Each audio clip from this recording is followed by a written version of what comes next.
Hello everybody, today I want to talk about brooms and women.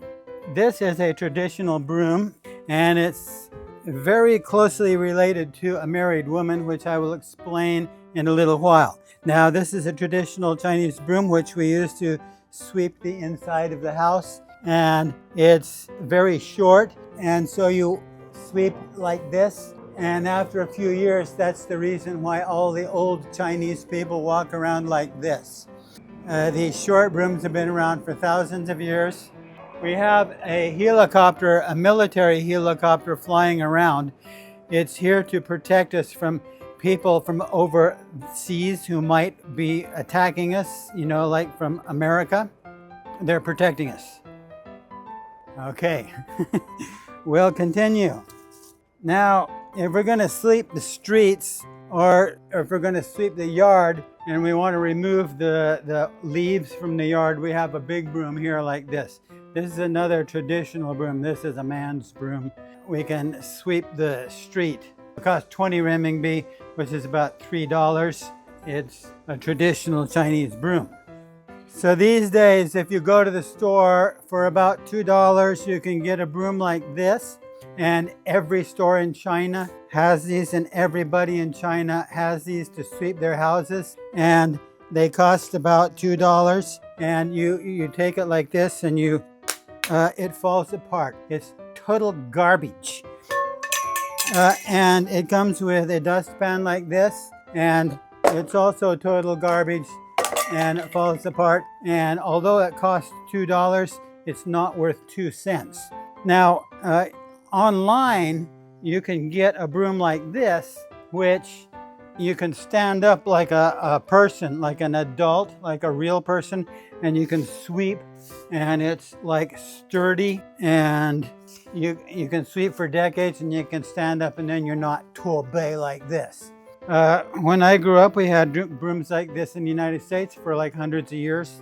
Now you can buy them online in China. This is a good broom.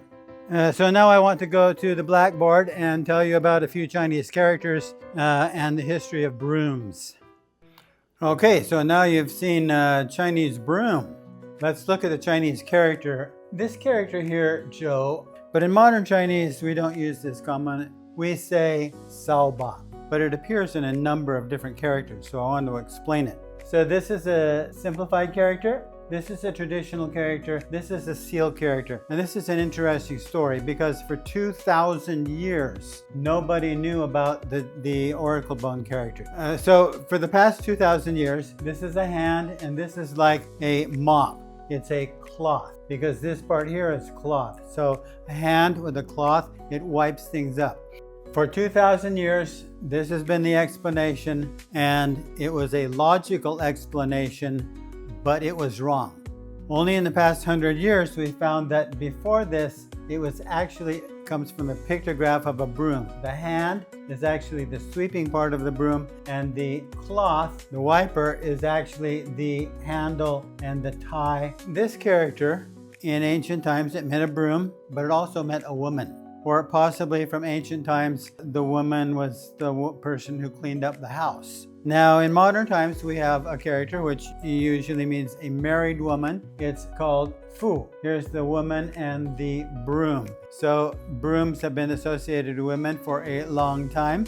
Don't blame me for associating women with brooms. No, no, no. And we also have the word fu niu du li, which means women's liberation, or female liberation. For thousands of years, when a woman gets married, she comes to live with the husband. But once a year, she gets to go home, and it means to go home and see the parents. And this is the word for gui. This is a broom, and this is a simplified form. We also have this thing here. This is not actually a word, but it's a component that you see in a number of characters. So I want to explain it here. If you see this in a character, the character will usually be pronounced either jing or qin. And one of the common characters is you have a water radical on the side. That's pronounced jing, and it means to sink. So this actually comes from another hand on the bottom. So a broom on the top and a hand on the bottom, sweeping. But Now this component here, it appears in a number of different characters, especially this character here. If you see this character, this is a simplified character, it will bring to mind a place where you sleep. It's a roof, and there's a bed here, and there's this character which comes from a broom. You see this character here, it comes from a person having a dream, and the broom, what does the broom have to do with it? Well, when a person dies, we sweep the tomb. Once a year, we have something called Qingmingjie, which is translated into English as Tomb Sweeping Day, where everybody goes to visit the dead relatives. So this character originally meant a tomb. Okay, so this is the main component for a broom. Hopefully, Chinese will learn to use proper brooms. I'm Uncle Hanzi. Hopefully you'll join me next time as we discuss more about Chinese characters.